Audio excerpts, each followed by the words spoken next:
Peut-être la différence entre Lyotard et les autres philosophes qu'on vous a présentés jusqu'à présent, c'est d'abord que son nom ne vous est peut-être pas connu, parce que c'est un philosophe qui n'a pas la notoriété des trois autres, qui n'est pas enseigné en terminale, qui ne le sera probablement jamais, qui n'est pas un auteur de l'agrégation, qui plus est, qui n'est pas de la même génération. Donc je vais le situer brièvement. Il est né en 1924, il est mort en 1998. Il fait partie donc d'une génération qui est celle de Foucault. À un an près, Foucault est né en 25, Deleuze est né en 25 et lui en 24, et Derrida est né en 30.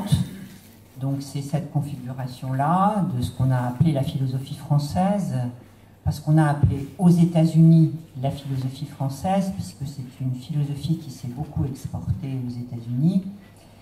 Et donc, il n'a pas du tout le même trajet que les trois autres. Alors, les trois autres, c'est-à-dire à la fois les trois autres dont nous avons parlé, car d'une certaine façon, on ne peut pas dire que c'est quelqu'un qui ait fait une carrière universitaire typique, en raison d'un parcours personnel sur lequel je ne vais pas m'attarder, car ce n'est pas le propos, mais qui est toute une période après qu'il aura été nommé comme professeur en Algérie en 50, il va militer dans l'extrême gauche, dans un groupe intitulé Socialisme ou Barbarie, et en fait il enseignera la philosophie en France, il va revenir en France, mais il sera quand même très très occupé par son activité politique, par le faire, vraiment le faire. Donc en fait, c'est la désillusion politique, là aussi, bon, s'il y a des questions, je pourrais y revenir, qui fait qu'il va vraiment faire œuvre philosophique. Donc il va faire œuvre plus tardivement que ses contemporains, là les trois autres de sa génération, qui ont eu un parcours beaucoup plus ordinaire, si j'ose dire. Donc ça veut dire que Lyotard va publier sa thèse en 71, il est né en 24, donc c'est déjà un peu tard dans le cursus universitaire, enfin pour l'âge. Et donc son œuvre essentielle est entre 70 et sa mort 98, ce qui ne veut pas dire qu'avant, bon, il a fait un petit que sais-je sur la phénoménologie qui continue d'être vendue. Bon. Et ça a été aussi un professeur, enfin je crois qu'on peut dire que ça a été quelqu'un qui a marqué ses étudiants. Il a enseigné successivement quand il est passé à l'université à la Sorbonne, à Nanterre et à Vincennes, dans la grande époque de Vincennes. Donc d'une certaine façon, il appartient à l'orbe de 68. Et d'ailleurs, il y a joué un rôle à Nanterre en 68. Donc voilà. Alors, pourquoi est-ce qu'il se retrouve ici, si j'ose dire? C'est parce que Lyotard a subi philosophiquement des influences diverses, celles qui tenaient à son propre parcours, Marx, celle qui tenait à sa propre curiosité. Il avait suivi le séminaire de Lacan, c'est Freud. Et puis, il connaissait très bien la phénoménologie. Je vous ai dit, il a fait un que sais-je, Husserl et Merleau-Ponty. Et Ricoeur, avec qui il était en contact. Et finalement, il est un de ceux en France qui a lu et était très impressionné par Lévinas tôt, avant d'en faire quelque chose dans sa propre philosophie. Tout à l'heure, Joël évoquait la question être ou non philosophe juif, et c'est précisément Lyotard qui posera cette question à Lévinas, et Lévinas lui répondra assez vertement, si j'ose dire, enfin voilà, parce que dans l'esprit de Lyotard, il y avait quand même là oui, une solidarité entre la philosophie et la judéité qui lui semblait belle en plus, c'est-à-dire qu'il était désolé que Lévinas puisse s'en défendre. Il aurait souhaité que Lévinas lui réponde oui. Voilà. Donc, ça, c'est une première raison pour laquelle, je dirais, la CIREL, la Société internationale de recherche Emmanuel Lévinas, a pu prendre parmi les auteurs Lyotard, qui pouvaient l'intéresser, et a financé très simplement le colloque qui était consacré à Lyotard et le langage. Je la remercie, la CIREL, bien que j'en fasse partie, mais bon, je la remercie. Et ce colloque, c'était un collectif, et là encore, comme pour le premier sur Totalité et Infini qui vous a été présenté tout à l'heure, je ne vais pas égrener la teneur de ce collectif qui est publié chez Kingsic, parce que ça serait fastidieux, en plus ça serait très technique. Et donc j'ai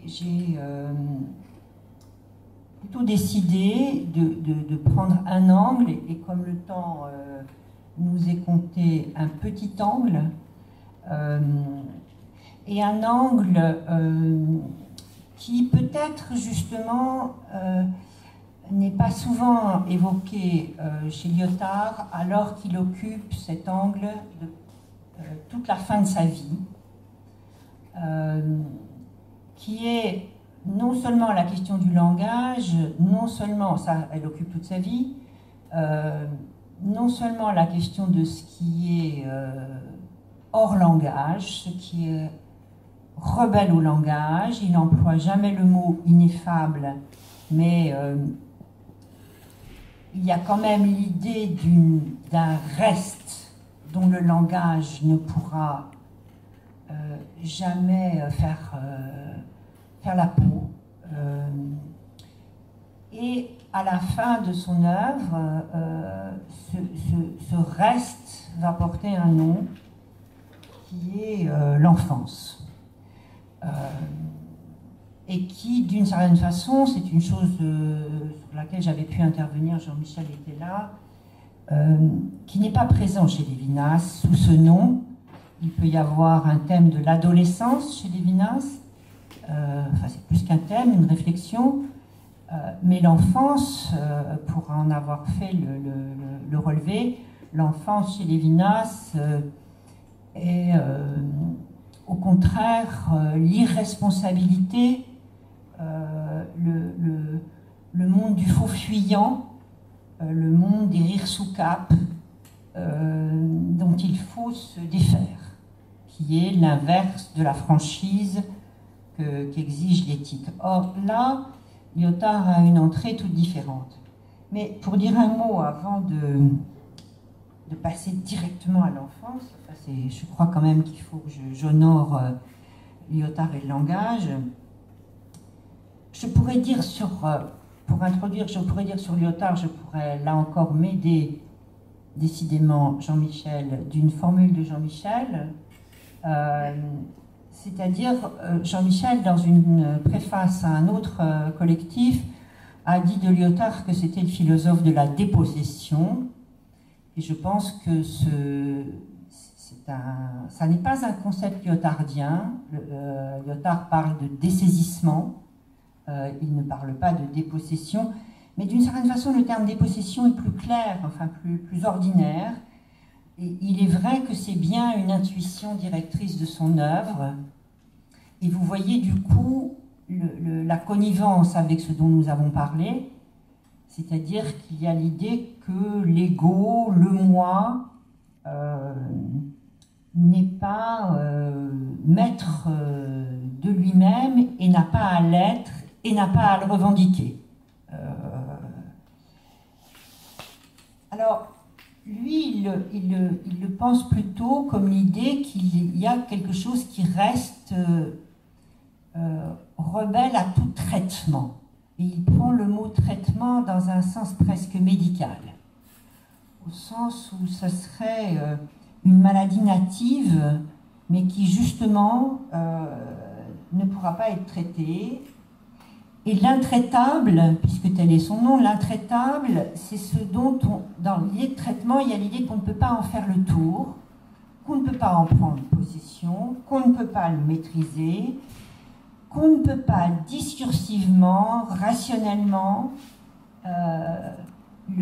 l'analyser, le nommer, le définir, le réduire, le résorber.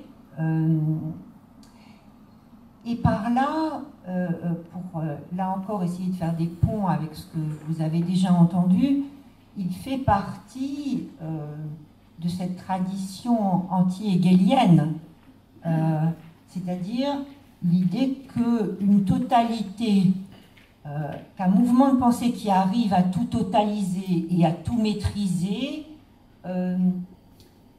non seulement est totalitaire, mais qu'au fond, elle n'a pas compris ce qu'est l'humain.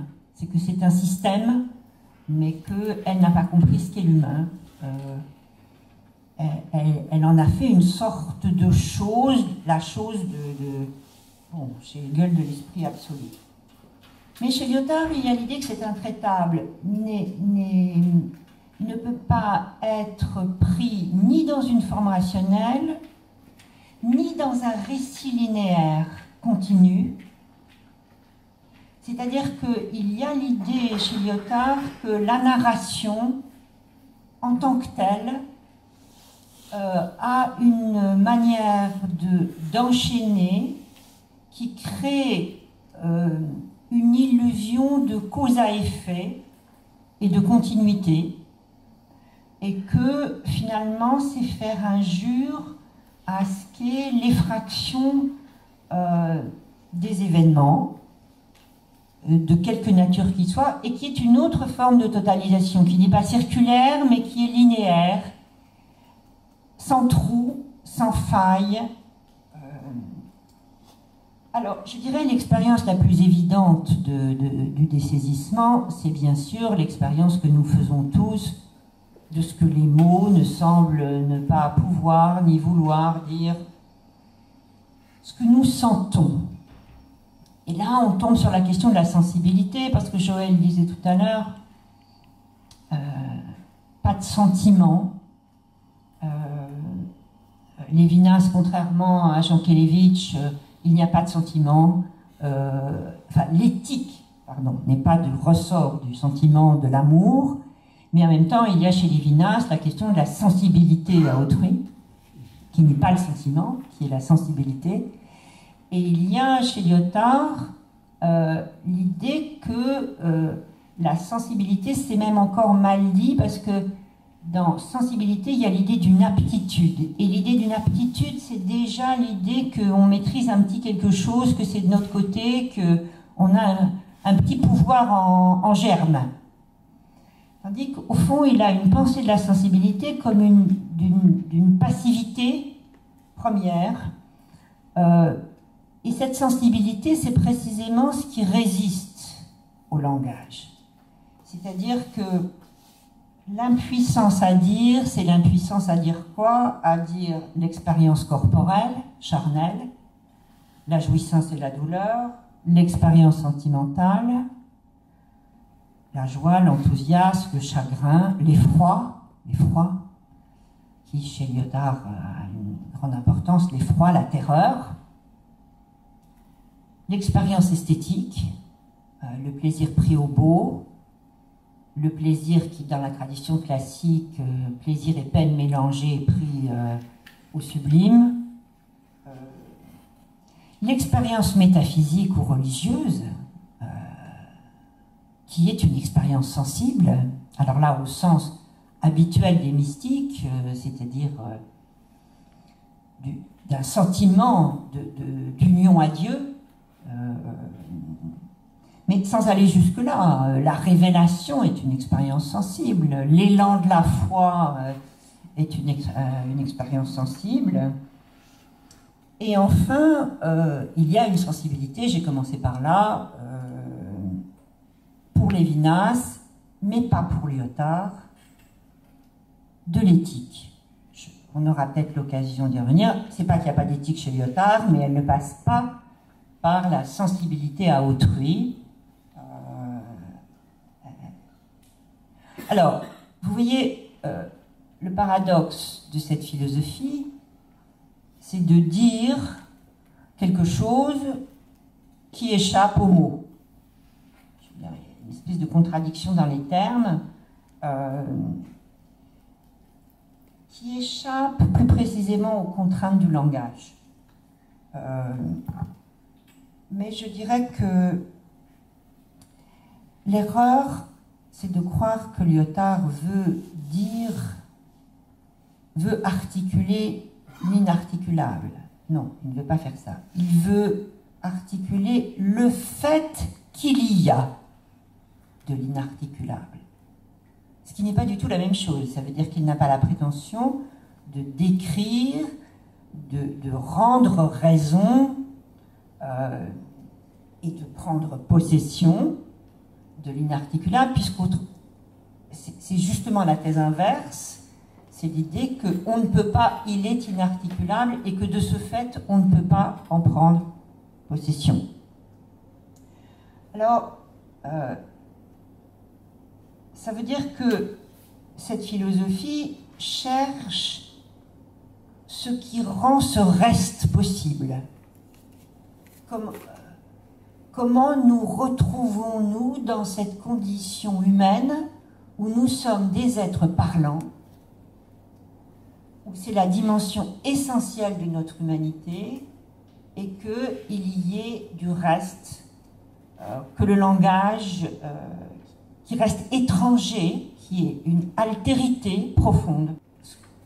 On dira le fonctionnement du langage empêche même de le prendre en compte. Mais qu'est-ce qu'on entend par fonctionnement du langage? J'ai absolument pas le temps d'entrer dans la précision, mais je dirais, pour aller vite, que nous faisons tous, et c'est une manière dont Lyotard entre dans la question, c'est la manière la plus familière, c'est que à la fois dire que tous les hommes sont parlants, c'est dire que tous les hommes sont nés dans un monde où on parle déjà. C'est dire qu'on a parlé avant eux, et que quand ils arrivent, on leur parle, on parle d'eux, on les nomme, on s'adresse à eux, mais précisément, eux ne parlent pas.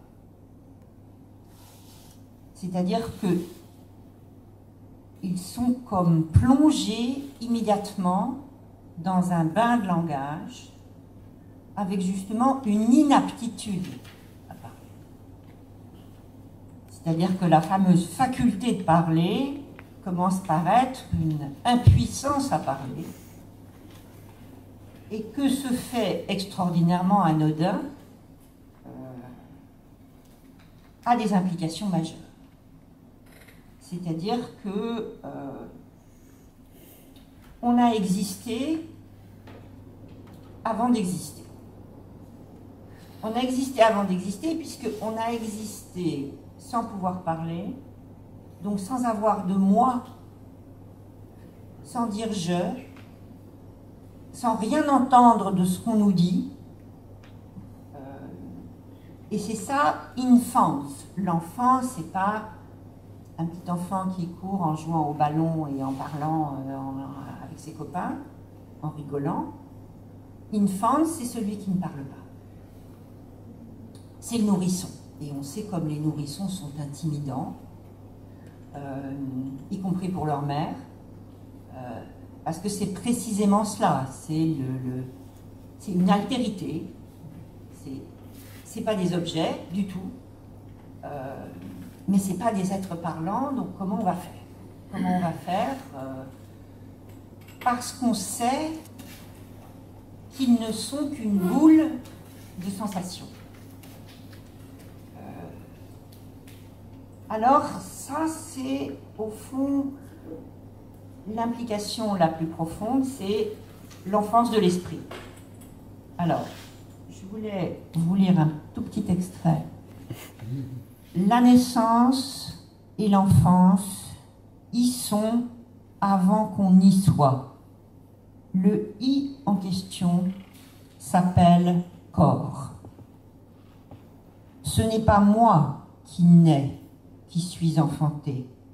Moi, je naîtrai après, avec le langage, en sortant de l'enfance précisément. Mes affaires auront été traitées, décidées, avant que je puisse en répondre.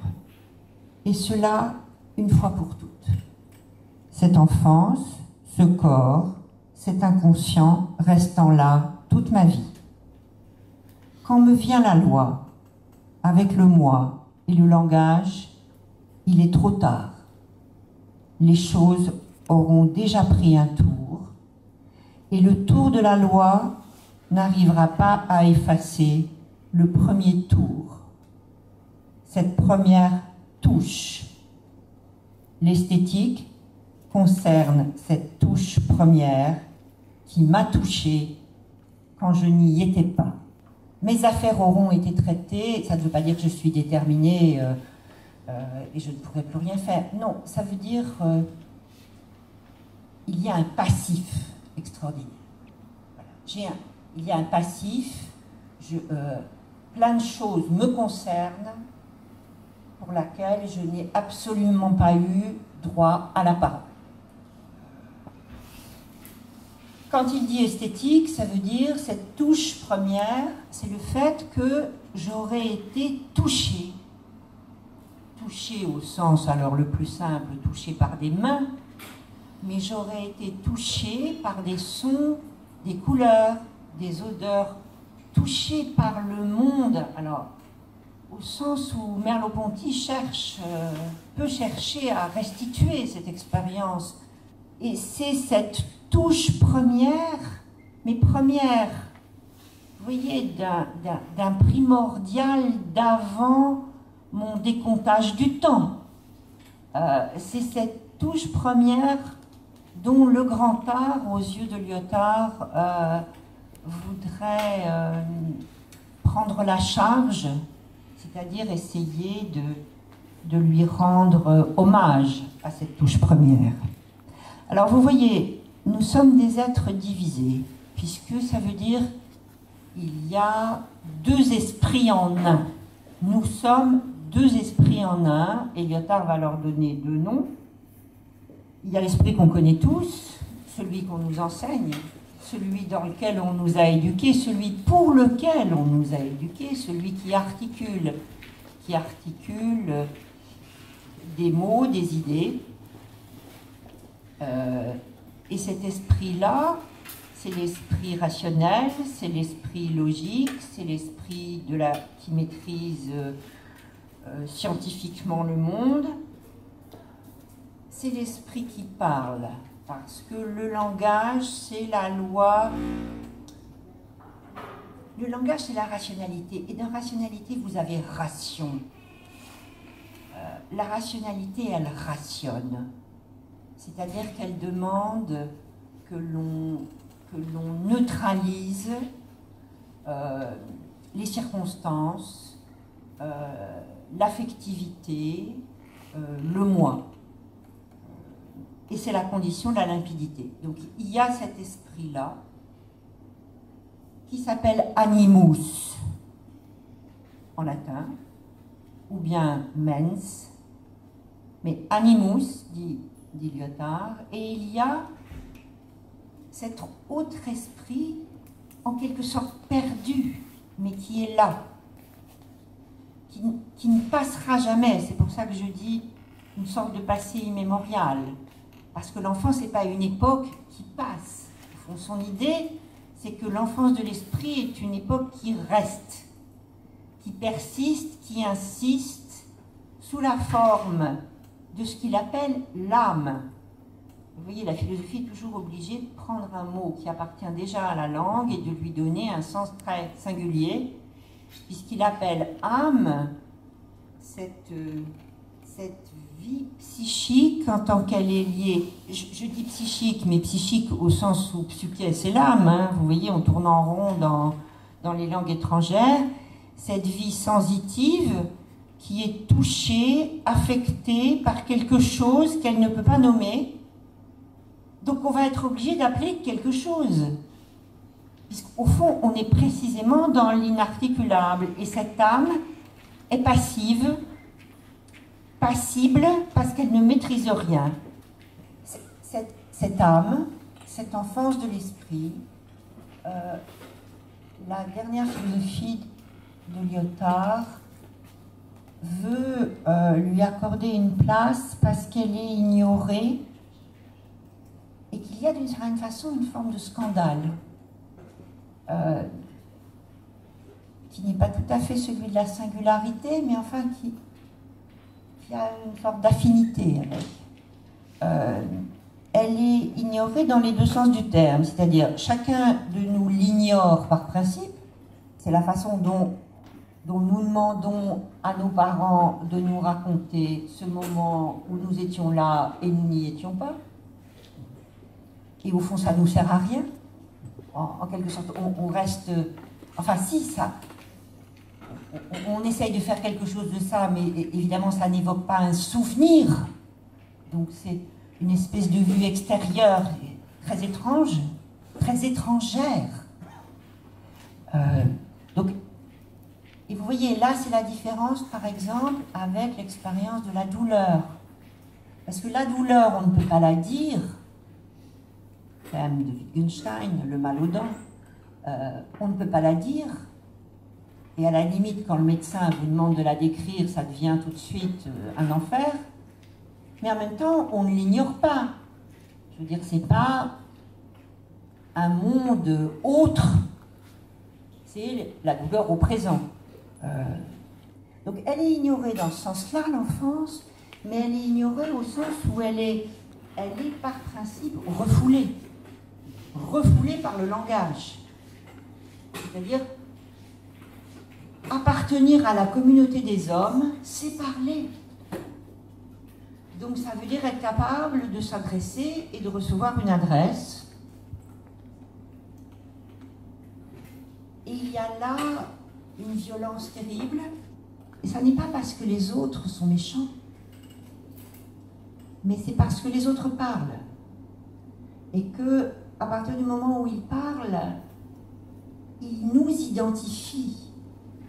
Ce que Michel disait tout à l'heure sur les obligations, toute l'éducation est une manière de nous identifier. Donc on est livré à ce que les autres ont nommé de nous, ne serait-ce qu'en nous donnant un nom propre et en nous inscrivant dans une filiation et un prénom qui était dans une tradition perdue, celui du grand-père. Bergoglio, Pierre Bergoglio a beaucoup travaillé cela. Or, ça veut dire qu'on a eu ce moment d'impossibilité à répondre de soi, pas d'autrui, mais de soi. Répondre de soi, c'est-à-dire répondre en son nom. C'est-à-dire quand une mère demande à son nourrisson « mais qu'est-ce qui te fait mal ?» Voilà, il ne peut pas répondre. Donc, il est irresponsable. C'est une sorte de défaillance, alors ça va sembler un gros mot, mais une défaillance ontologique, c'est-à-dire c'est une défaillance dans notre être. C'est un défaut d'être, en quelque sorte. Nous portons inscrit en nous un moment où nous avons été sans y être. Donc c'est bien une question ontologique, et cette défaillance nous met en quelque sorte en dette vis-à-vis d'elle. Au fond, aux yeux de Lyotard, l'art serait, les artistes seraient ceux qui prennent au sérieux l'enfance, dans ce sens très fort de l'enfance. Mais ce défaut ontologique, cette enfance dont nous sommes à notre insu, en quelque sorte, l'otage, elle nous met en faute en même temps. il est bien vrai, dit Lyotard, qu'elle nous met en faute. Elle nous met en faute, donc c'est dans ce sens que nous sommes divisés, c'est que nous sommes déchirés. Elle nous met en faute, non seulement à l'égard de la rationalité, parce que nous restons sans cesse des êtres confus, beaucoup trop confus, beaucoup trop sensibles pour être clairs, limpides, conceptuels et calculants. Mais elle nous met en faute à l'égard de l'éthique. C'est-à-dire que la loi du langage, c'est pas simplement la loi de la science et la loi de la rationalité, c'est la loi de... Lévinas dirait c'est la loi de l'adresse, c'est-à-dire du face-à-face, dans sa franchise, d'une parole sans arrière-pensée. Lyotard ne le pense pas d'abord comme ça, il pense la loi du langage comme une loi impersonnelle, non pas inscrite dans le visage d'autrui, mais dans la misère d'autrui, mais comme une sorte d'impératif anonyme dont nous serions là aussi en quelque sorte les asservis, et qui nous prescrit une seule chose, qui est d'être juste. Donc il y a un impératif de justice, et cet impératif de justice est d'autant plus exigeant qu'il ne dit pas quelle est la nature du juste. C'est-à-dire que le juste n'est écrit nulle part. Et que donc on a cette tâche qui n'est pas du tout une tâche discursive au sens de scientifique, et je m'arrêterai là-dessus, mais qui est une tâche discursive au sens d'un effort de jugement et de discrimination. Nous avons un devoir à trancher sans cesse entre le bien et le mal, alors même que nous n'avons pas de critères. Mais au fond, la sensibilité et cette touche que Lyotard pense comme une nébuleuse, en quelque sorte, c'est quelque chose que la justice ne peut pas tolérer. Précisément, être juste, c'est sortir de la nébuleuse. C'est devoir trancher. Et je tranche là, je m'arrête. Je peux faire une remarque qui permettrait peut-être d'élargir un peu la question strictement de l'enfance, qui était que tout à l'heure, dans la question qui a été posée à Michel par Myriam Bernier, sur la question des souffrances, puisqu'on est de nouveau avec la question de la sensibilité et la question des souffrances, Myriam laissant entendre qu'il n'y avait pas vraiment à se poser de questions, en ironisant un peu sur la souffrance de Macron, et en laissant entendre que la véritable souffrance, il n'y avait pas de doute sur l'endroit où elle était.